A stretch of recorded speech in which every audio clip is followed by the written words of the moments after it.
Marhaba wa ahla wa sahla fikum. Hope you're all well and have a wonderful day. Welcome to another session of Conjugate our verbs and continuing with the theme. In today's session, we'll be talking about the auxiliary bid.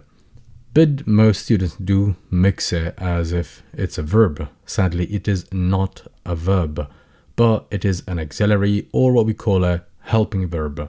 In the past couple of years, I have seen always students go and mix it with verbs and conjugate it similarly. However, that is not the case, and bid always gets conjugated with possessive pronouns. Bid by itself, it doesn't mean anything, and you cannot use ana bid, inta bid. Therefore, you need to go ahead and conjugate and add those possessive pronouns. Those possessive pronouns, they are the equivalent of my, your, his, and her, and theirs, etc. So these are called possessive pronouns or ownership pronouns. First and foremost, let's have a go at subject pronouns. The subject pronouns is ana for I, masculine, feminine. Inta, which means you, masculine. Inti, which means you, feminine. Nahna, we, group of people, regardless of the gender. Intu, you, group of people, or you could say intom, and again, it's you, group of people, regardless of the gender, masculine or feminine. It doesn't really matter, it's used for both. Huwe, it's he, huwe. Hiya, she. Henne, with an N, or humme with an M, and that is they, group of people, regardless of the gender, whether it's masculine or feminine. Let's give it another read. Ana, inta, inti, nahna, intu, huwe, hiya, henne. Now let's have a look at the conjugation of bid with the possessive pronouns. So as you see, you recognize the first part in these conjugations above here in front of you. So you've got bid, and you see here with every single conjugation. However, if you pay a closer attention, you will see the ending differs for every person. So, ana bid by itself doesn't make any sense. And people might get the gist of it, but it is incorrect or incomplete meaning, or it holds an incomplete meaning. Therefore, you need to add an appropriate ownership pronoun or possessive pronoun. So when you say ana biddi, you means I want. Ana biddi, I want or I would like. I always get asked, do I have to always say ana biddi? No, you don't. Why? Because you've got the E, which refers to me, I, first person. So therefore, you do not need to say ana biddi. You could go ahead and straight away and say biddi, which still means I want. And biddi could be used with I masculine and I feminine. And with that out of the way, I'll answer two very important questions. The first one is, what can follow biddi? Well, biddi can be followed by a noun. So you could say biddi shay, I'd like a tea. Biddi ijaze, I would like a holiday. Biddi ahwe, I would like a coffee. And then similarly, if you want to negate it, you just add ma at the beginning. So you would say ma biddi shay, I do not want a tea.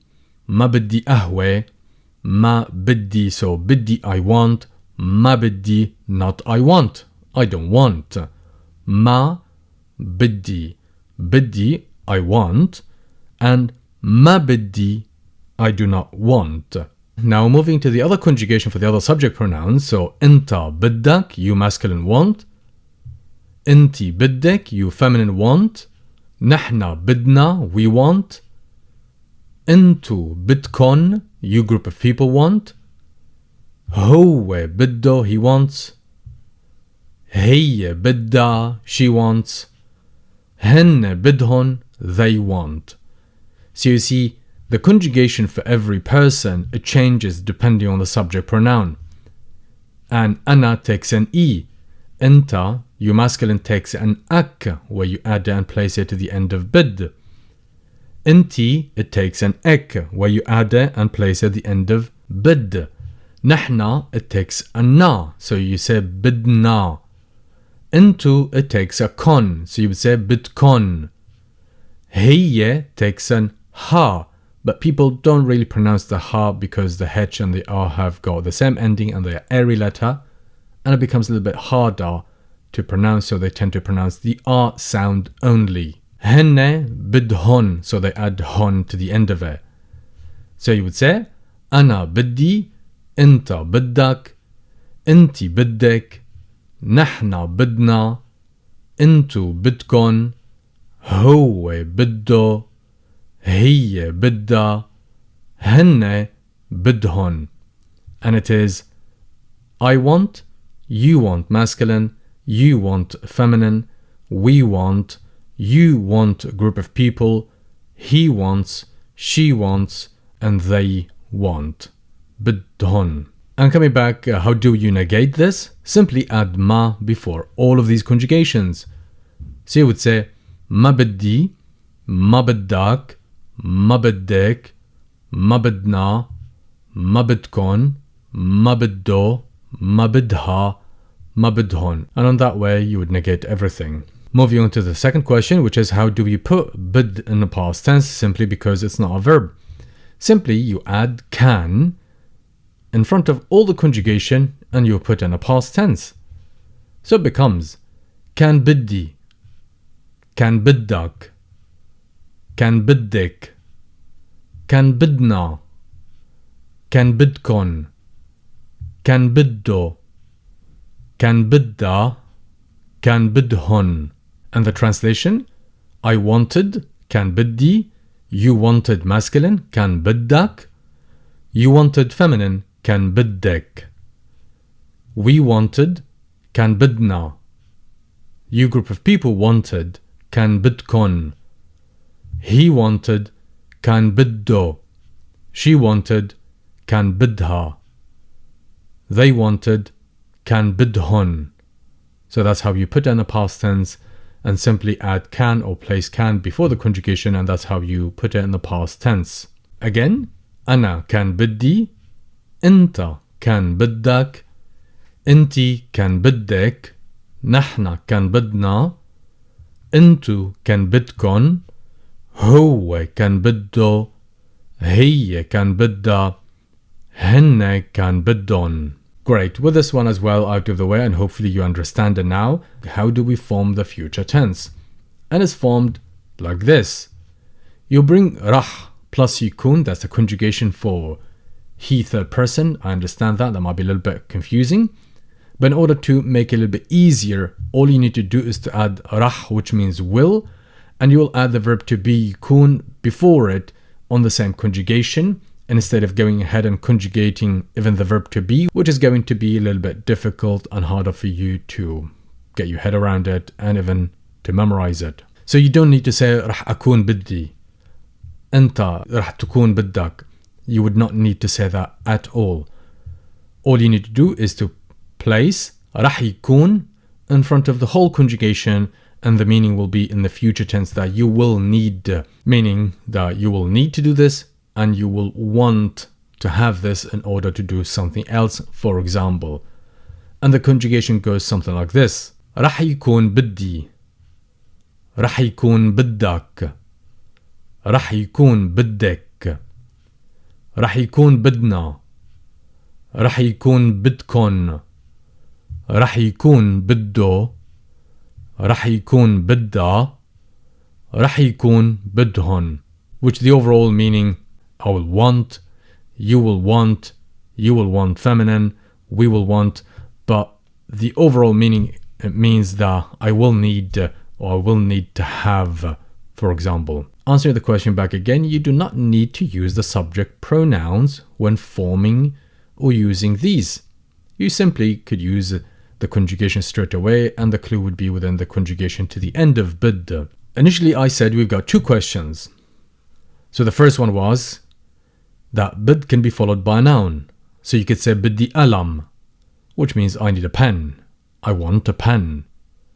بدي شاي, بدي كتاب, بدي إجازة, بدي سيارة. إجازة is a holiday and سيارة is a car. For example, بدي computer, I want a computer.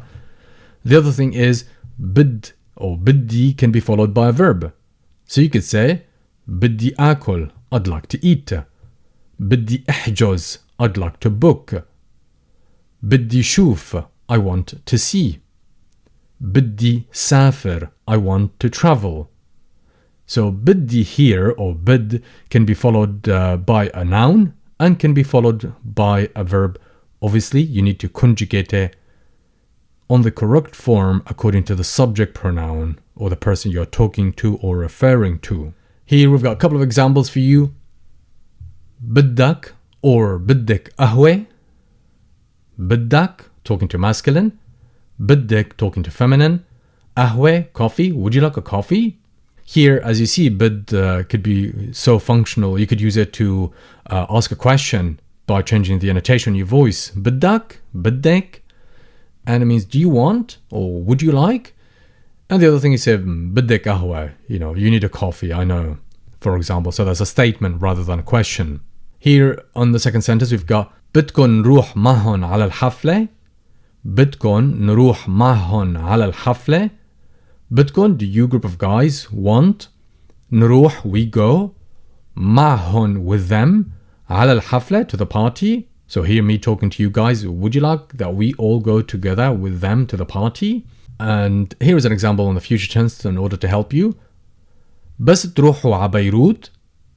When you go to Beirut. بس تروح على بيروت. When you go to Beirut. رح يكون بدك, you will need. تشتري, to buy. كل شي, everything. بالدولار, in dollar. When you go to Beirut, you will need to buy everything in dollar. بس تروح على بيروت رح يكون بدك تشتري كل شي بالدولار. بس تروح على بيروت رح يكون بدك تشتري كل شي بالدولار. And here's another example. هن رح يكون بدهن يحجزوا كل شي قبل السفر. هن, they group of people, رح يكون بدهن, they will need. يحجزوا, they book.